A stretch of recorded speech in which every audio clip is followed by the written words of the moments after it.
Muy buenos días, niños. El día de hoy vamos a estar hablando en sociales acerca de las repúblicas de Centroamérica.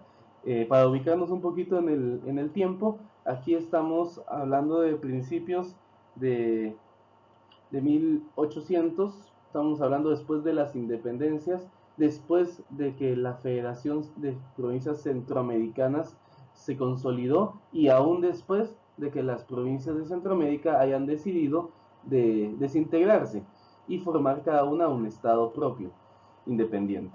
Entonces estamos justamente en esa parte, en 1838, 1840 aproximadamente, donde vamos a darnos cuenta esa inconformidad, porque podemos entender nosotros entonces que la idea de mantenernos unidos siempre venía a partir de la Capitanía General, es decir, de Guatemala y por parte de Salvador, porque los próceres independentistas tenían esa idea de mantener un solo país, una sola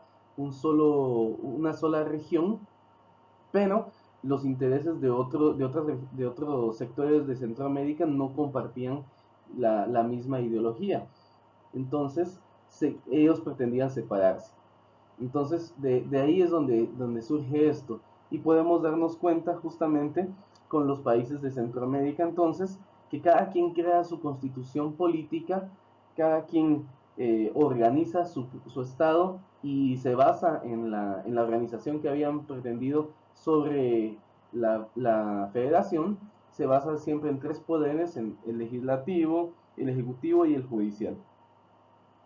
Esta época también se va a marcar mucho por las disputas. Habíamos hablado bastante que habían dos sectores en la sociedad, que eran los liberales y los conservadores, y se va a mantener esa línea. Va a estar estas peleas de poder. Si el gobierno conservador tenía el poder, el partido liberal buscaba de qué forma podía hacerse del poder. Y si fuera el partido liberal que estuviera controlando el país, la República, el Partido Conservador estaría buscando de qué forma podría obtener el poder, ya sea por medio de golpe de Estado o en las siguientes elecciones. De alguna forma iban a buscar, porque era una pelea de poder.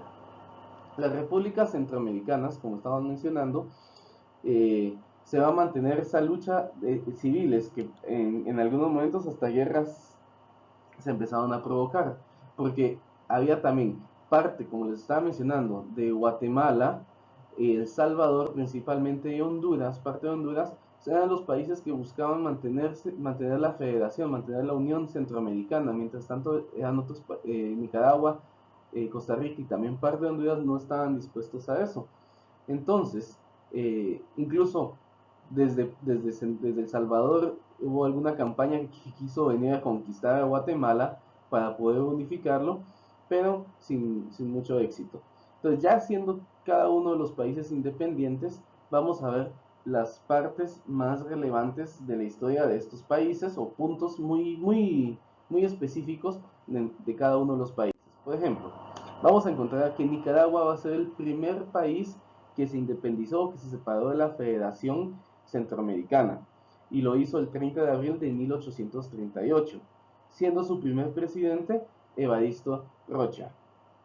También nos vamos a dar cuenta que este territorio, por alguna razón, era de interés de los ingleses y de interés de los estadounidenses, por lo que en algún momento entre 1838 y 1857 el William Walker, que era un filibustero de Estados Unidos, llegó a costas nicaragüenses y trató de conquistar, pero sí logró ingresar y es más, se hizo del poder del territorio nicaragüense. Por lo tanto, Tomás Martínez, en 1857, con apoyo de todos los demás países centroamericanos, logran ingresar con tropas para lograr expulsar a los filibusteros de Nicaragua, recuperando el territorio eh, nicaragüense. Entonces, esto es algo muy importante en la historia de Nicaragua y es centroamericano también porque nos ayudamos entre todos para poder resolver una situación que estaba siendo invadida. Luego tenemos a Honduras. Honduras fue el segundo país en proclamar su separación de la Federación Centroamericana. Esto por medio de Francisco Ferrera, que fue su primer presidente, y Honduras se va a mantener siempre desde esa época en muchos problemas civiles de descontentos internos entre liberales y conservadores, y va a tener su última guerra civil interna en 1932, quiere decir que casi 100 años después seguía teniendo esos conflictos. También podemos destacar a Tiburcio Carías, que fue presidente en Honduras en 1933 y 1949, que impulsó la educación, el deporte y la cultura en este país. Luego tenemos a Costa Rica, que fue el tercer país en proclamar su independencia, aunque oficialmente lo realiza hasta 1848, pero ya había comenzado la separación de la federación. Aquí es importante recalcar a Castro Madrid, que fue su primer presidente y creador de la bandera y el escudo nacional de Costa Rica. También podemos recalcar al presidente Jesús Jiménez, que buscó la educación gratuita, primaria y obligatoria en Costa Rica, así como el presidente Tomás Guardia, que fue el que impulsó el país a la industrialización del café y el banano, a la producción del café y el banano. Tenemos a El Salvador, que fue la última capital de la Federación Centroamericana entre 1834 y 1839.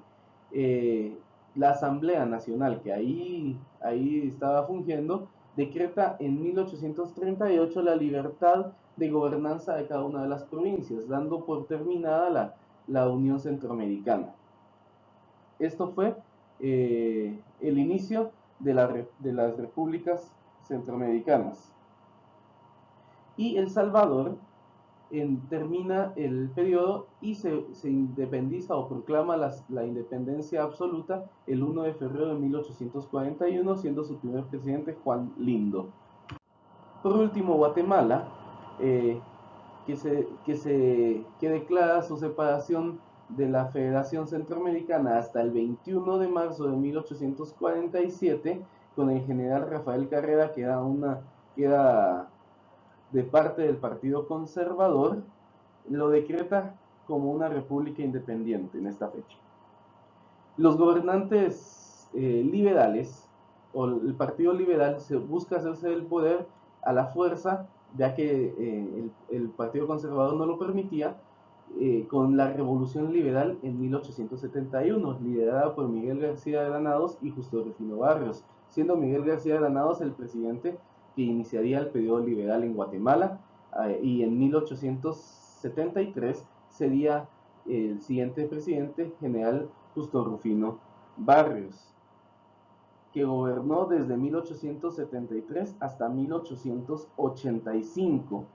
Él lideró también la reforma política, cultural y económica del país. Posteriormente, podemos recalcar también al presidente José María Orellana, que en 1925 crea el Banco Central de Guatemala, así como la moneda nacional, el quetzal. Por esa razón él aparece en el billete de un quetzal.